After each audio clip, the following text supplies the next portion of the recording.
communities are still suffering from diseases that are eradicated in, the global north. That's not because there's something inherently wrong with Aboriginal and Torres Strait Islander people. That is because there is structural racism and policies that embed sickness and poverty within our community. Hello, everybody. Welcome back to Equals, the podcast about inequality. My name is Max. Hello, everyone. It's Naf here with you, making my way back from maternity service. Yeah, Naf. Oh, and you're not actually officially back, but you just wanted to come back and do Equals because you missed us, didn't you? Yes, I've really missed you, Max, and the whole podcast family. Well, I mean, we've missed you too. Although we have got to meet the baby once, and incredibly cute he is too. But, how is it?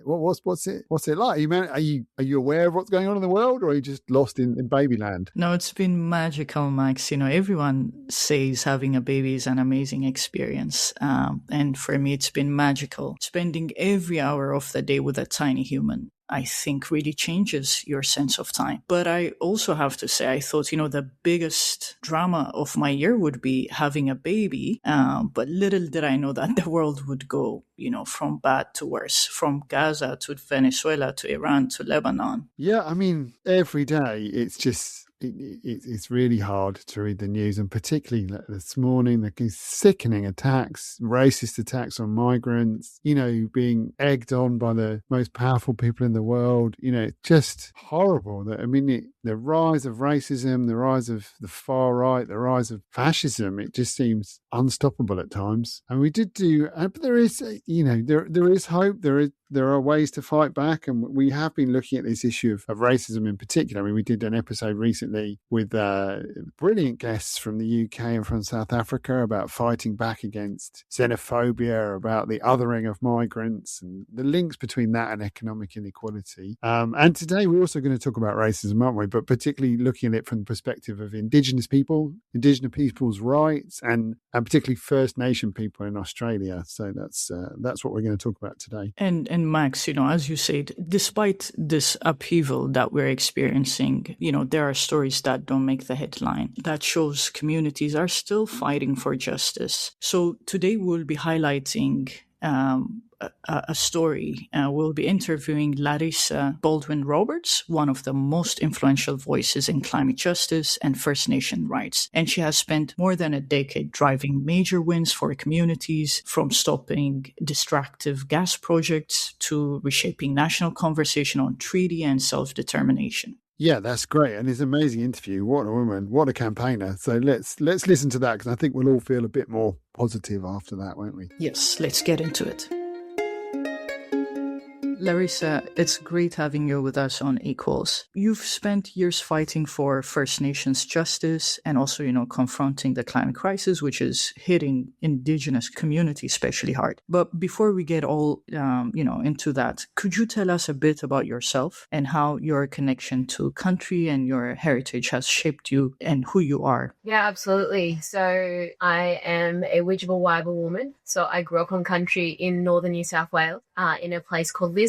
And it was really funny. When I was growing up, my dad used to say things to us like, "You're really privileged to know where you're from." And it used to do my head in, because I was just like, "Where, Paul? What do you mean really privileged?" Like, I didn't understand what he was talking about. But as I grew up and understood what it meant to be an Aboriginal woman, actually growing up on your traditional homelands, knowing your culture, country, like song lines, all this sort of stuff, and being around that, that's how I grew up my whole life. Like, all the First Nations people that lived in and around me for a couple of towns out were all related to me, and it was a really special way to grow up. My mum and dad were separated from a very young age, so I was like one of those kids that it never really was an issue. It just had two very different sides of the family. But I think for me, it shaped my upbringing in a significant way, because my dad was a very big advocate in the Aboriginal space, especially for land rights. My grandfathers were part of the original Day of Mourning protest, which happened over 100 years ago, which is the original kind of January 26th protest that happened in Australia, in Sydney. And my mum, growing up as a single mother, my brother that's older and younger than me both have disabilities. So I think for me, it's a very natural place to learn to speak up for my brothers, but also just growing up in a space where, you know, we grew up in a town that was very conservative in terms of its politics, and the way you grew up in that space, being an Aboriginal person, it can be an incredibly racist place to grow up. And so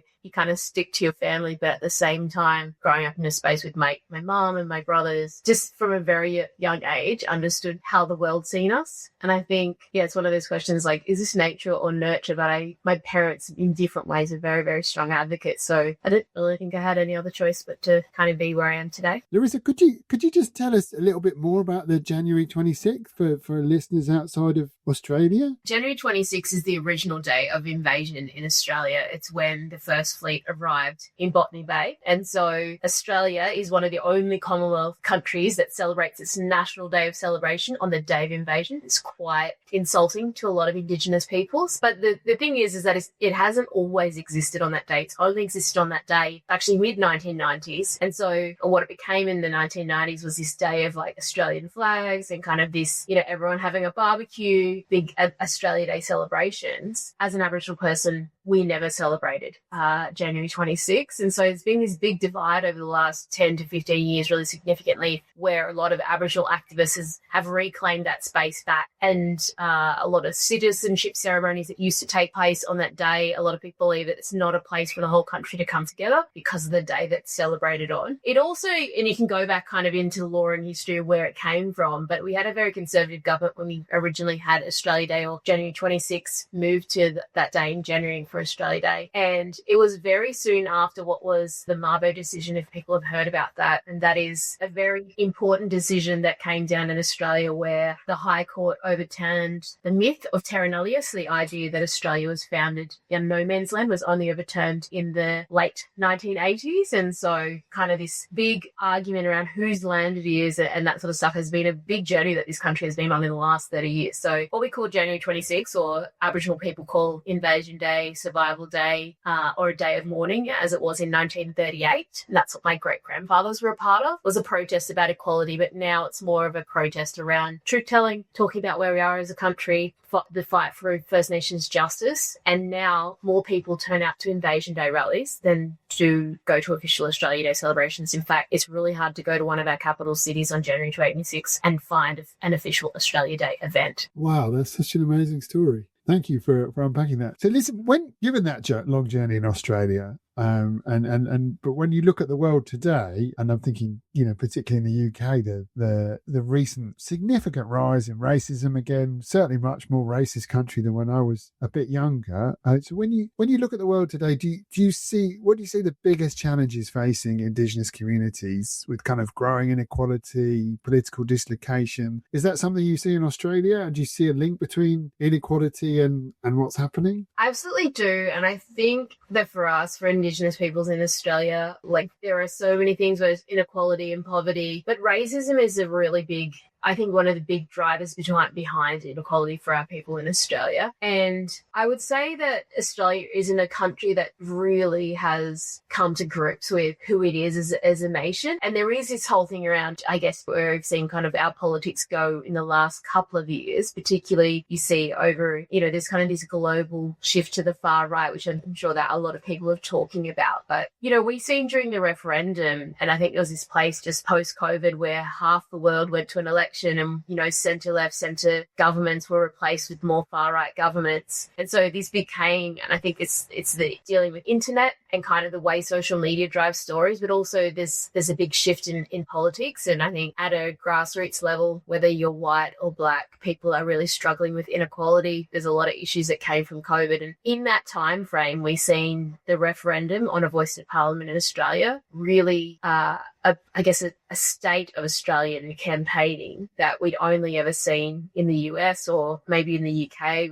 There was an overwhelming loss in that referendum, but I think after that, we've seen a federal election where there is still a lot of attacks on Indigenous peoples that are dog whistles for really racist policies. It's kind of like treaty and attacking that, and mass immigration are those two things that send a signal to the far right. I think where we are, and thinking about things like January 26, I don't know if you've seen this, but in one of the places in Perth at the Invasion Day rally, there was a explosive device that allegedly, because there's a court case, got thrown, and we're seeing the rise of neo-Nazis marching on our streets, and governments hadn't done anything about it. And then you'd see this big march in Melbourne, in Victoria, and then straight after the mass immigration neo-Nazi rally, they went over to Camp Sovereignty, which is a a peaceful Aboriginal protest that's been there for many, many years, I think over a decade now, and attacked the Aboriginal, camp that was there, which is really about truth-telling and storytelling, and attacked a bunch of women that were there. So we had to do a lot to get the media to cover that actually on the back of these rallies,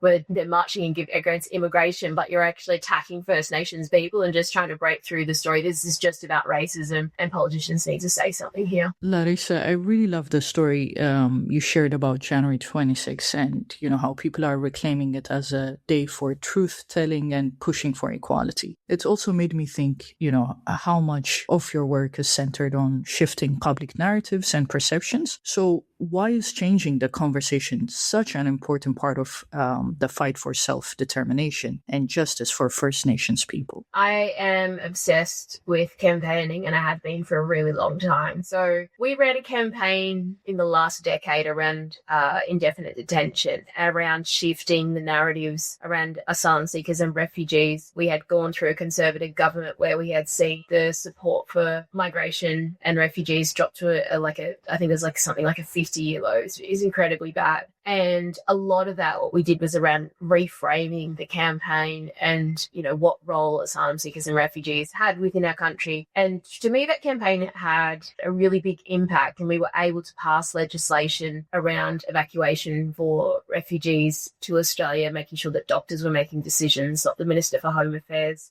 these things. And when we made those changes under a Conservative government, because we got a lot of moderates to cross the floor. It feels like, I don't know if those campaigns feel possible right now, but it really opened my eyes to the idea around persuasion and where the truth is and who people believe. And I also had this question around, originally there was a recognition campaign, this is about 10 years ago, that was run. It was almost wholly rejected by First Nations communities in Australia, the idea of putting Aboriginal and Torres Strait Islander as words in the preamble of the Constitution. And for me, listening to that campaign, I was also opposed to it, because I was like, what does 5 words in a Constitution in the preamble actually mean? Who cares? Doesn't materially change it. But I remember watching our communities become very opposed to it, and I wanted to unpack why. And so being in this space around messaging, research, and understanding how advocacy for our communities works, one of the things I did was kind of spend a bunch of time with about 20 other First Nations advocates, and we built this participatory research project. It wasn't just about understanding what messages work for the non-Indigenous population, but understanding if a message wasn't embraced by our communities, then it didn't work in the broader public either. And it's just one of these lessons that when you work in advocacy,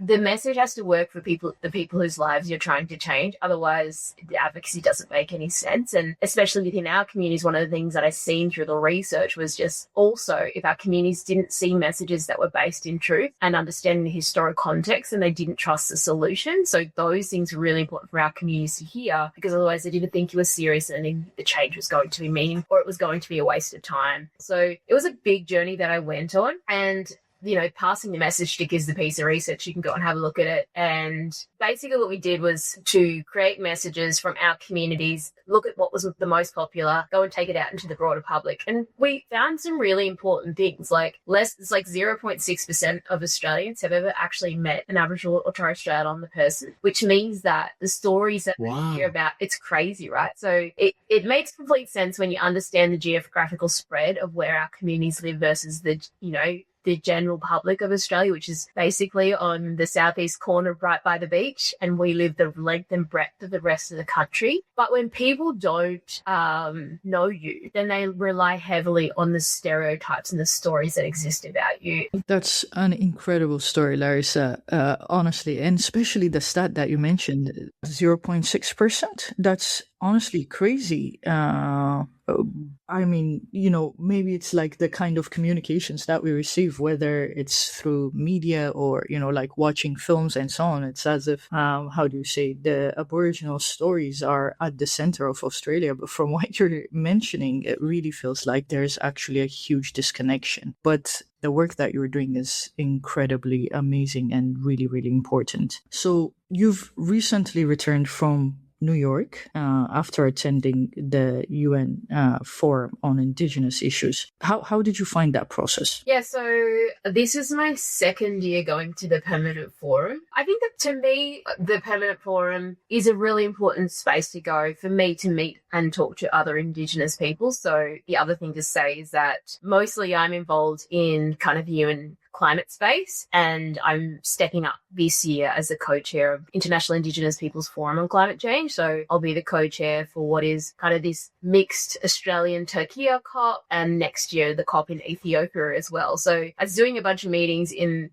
New York with Indigenous peoples, and it was this weird thing where, like, love to go to the Permanent Forum, but it was the reason I went was because of the fuel crisis. I actually needed to meet a bunch of Indigenous people from across the Pacific, and because of the fuel crisis, it was easier to fly to New York, and some of the countries couldn't fly to the smaller countries. So it just turned out that it was easier to everyone to meet in New York, and people going to the Permanent Forum anyway. But we had a really important conversation about climate change and health. There is intersessional, coming up next year. I think it's going to be hosted in New York, which is the first Oceans COP as well. But I was going from the Permanent Forum then down to Santa Marta, which was kind of a side process to what was the first conference on the phase out of fossil fuels. So I was away for about a month, but I think for me, going and speaking to Indigenous peoples globally is incredibly important, not just in terms of helping the representation through the next couple of COPs, but for me, the work that we do in the organisation that I work with at Common Threads also is to increase Aboriginal and Torres Strait Islander participation within these spaces, because we have so much to learn, I think, from Indigenous peoples globally, and we also have so much to share. And I think when you're campaigning against, these kind of settler colonial governments, having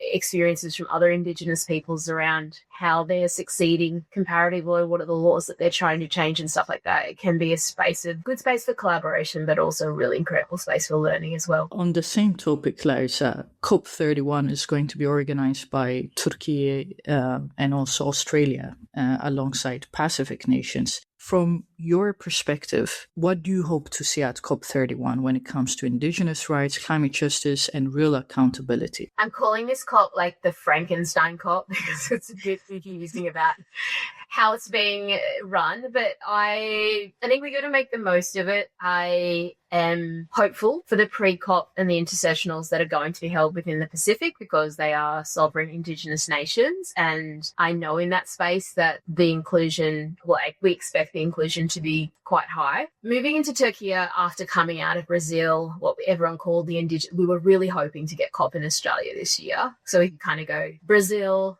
Australia, Ethiopia, kind of have 3 Indigenous COPs back to back. But I think how we think about adaptation, the Just Transition Work Plan, and those pieces of work are incredibly important. But this conversation around the phase out of fossil fuels is incredibly important to Indigenous peoples globally. And we understand that it is our communities that are on the front line of extraction, but also when we think about the transition to renewables and what people are calling, the rare earth or critical minerals and that sort of stuff that is required for transition, we want to make sure that our rights-based frameworks are in there and that human rights are understood within that process. And I think if you don't have Indigenous peoples in that space, it's incredibly hard to have the conversation around human rights and have that strong advocacy as well. So yeah, the conversation is important. It feels critical right now when we understand what's happening in the world with, the war that is happening right throughout the Middle East, what is, Iran, Israel, the US, and what that is the global impact that's happening. I think in countries like Australia, people are like, oh yeah, it's putting our fuel prices up. But when you're in the Pacific, like we have friends that are living in smaller Pacific Island nations that they can't go to work on certain days. Like it's having huge impact on food supply in different countries and the ability to have clean water. Like these things are incredibly important. So even though it feels like the multilateral space it can be heartbreaking, I think it's important to still hold up those systems because of the systems that we have. And so for me, I think I have a lot of faith in increasing the participation of First Nations people in the process, but also making sure that we have processes outside that for Indigenous peoples globally and, really focused on doing that back home as well and making sure we have the spaces together as well. I really find it incredible to hear you say these things, Larissa, because, as you said, this year especially, I'm sure for everyone around the world has been a tough year given the conflict in the Middle East and so on. But I really hope, the work that you do is really important and it has to continue and we have to make an impact. It's not something, we can just let go. So I really hope we will see some advances at COP31 and also, going forward to COP32 in Ethiopia. On, similar topic about inclusivity, Larissa, there's often a lot of talk from, the UN and the NGOs about being community-led and inclusive. But in practice, many organizations struggle to genuinely share power, no? From your perspective, what does being truly community-led actually look like? And also, what's your advice, for organizations that want to do better? I feel like I do this a lot. Two different ways I'll take this question. First, in the international space, because I just came from Colombia, the Santa Marta conference on the phase out of fossil fuels, and there was all this conversation before this conference happened that the reason we needed to have it outside the UN is so it was more inclusive. And, we talk about the 7 social cultural regions for Indigenous peoples, and we had 3 present. And I actually gave a comment from the floor and just said, this is not acceptable. And I think I was like the 4th speaker, so it felt a little bit they might kick me out because of this. But we need to be there to represent ourselves. And I also think that maybe the NGO sector and especially the UN is like, if we have some Indigenous people, then that's fine. But there's this idea around inclusion, and I think people need to stop thinking of Indigenous peoples as merely stakeholders. The fact is that we are rights holders, and there are legal frameworks internationally and domestically that uphold our human rights. And I think when we come into these global fora, that needs to be respected. And we're not asking for just a seat at the table. We're trying to protect our lands and territories and waters. And I think our positioning and where we come from can work in harmony with so many other advocacy spaces. But I don't think that, there's this spaces of conflation of Indigenous peoples with all the other kind of different types of subgroups and constituencies and that sort of stuff, and really fighting for our space to talk about. We're talking about intersection of Indigenous rights and human rights, and that's why we're here. And we're looking to, increase these international treaties in a way that allows us to work as Indigenous peoples domestically when we come home, to kind of use those international treaties as leverage to further our rights back home. So it's a slow piece of work, and I think understanding that space and why it's important, and why things like the United Nations Declaration on the Rights of Indigenous peoples, why those things are incredibly important, and the work that we have to do to still see them realised within our countries is incredibly hard. I would say also, I think for me, understanding kind of the professional NGO space and why it does and doesn't work, I think it's structural. I think in so many ways over the last 5 years we've had a conversation about diversity, but I think that maybe we haven't really understood why that diversity matters in terms of justice. Why does it matter to have people that are on the front line of issues actually in there with the resources to actually change their lives themselves versus, we're going to do a diversity hire within NGOs. And for me, I think there's this fundamental difference is just for NGOs, that respect and understanding of Aboriginal and Torres Strait Islander communities absolutely would be overwhelmingly the poorest communities in Australia. But that doesn't mean our communities don't have any pride. It doesn't mean we don't love our children. It doesn't mean that we don't know what we need. I think sometimes you have this professional class of people coming over the top of our communities and telling us what's good for us, and those things don't work. For me, there's that part of it, but also, and why we just came last week, we had our National Common Thread Summit. We had 350 First Nations campaigners, advocates, communicators, community leaders coming together on Kaurna country in Adelaide. And it's one of those spaces where it was wonderful because there's just so much love and joy in the room, even though we're dealing with really difficult things. But it also brings to the forefront that the way that we approach problems and our campaigns is incredibly different to the mainstream as well. And so we've fought really hard to kind of create that space. And I think sometimes NGOs can feel threatened, is this segregationist because you're going to go over and do this thing? It's no, it's just a focus. We're just focusing on our communities. And I wish that the NGO sector wasn't so threatened by that. And because I genuinely think that there is incredible space for partnership and doing things differently. So I think there's a lot of lessons to learn, but I hope that the NGO space continues to understand that they still need to show up for us, that allyship is incredibly important. And as organisations that exist and campaigning in the same space, the ability to help build political power with community-based campaigns is incredibly important. So we do a lot of that bridging work. But yeah, I think that's kind of where we are at the moment. This makes me think about the reaction, or how do you say, the opposition actually, to DEI in the US, no? Even when you look at the US and you see this rollback of DEI, I think we see that playing out the world over. And I think as advocates, we understand the issues that we campaign on. And I think that we build these perfect strategies. The reality is like no strategy survives first contact with reality. And when I think about the last 5 years, particularly, I think it's important for us to take stock. On climate policy, we haven't done, we understood like technically how to get it right, but we haven't told the story around why it matters in a really cohesive way. But DEI is important, but the way that we talk about it is not in acronyms. It's about real stories and how we connect with people. And I think it's still important. We still need to do that work. Exactly. Last question, Larissa. Where do you see your activism taking you next, and what's on the horizon for you?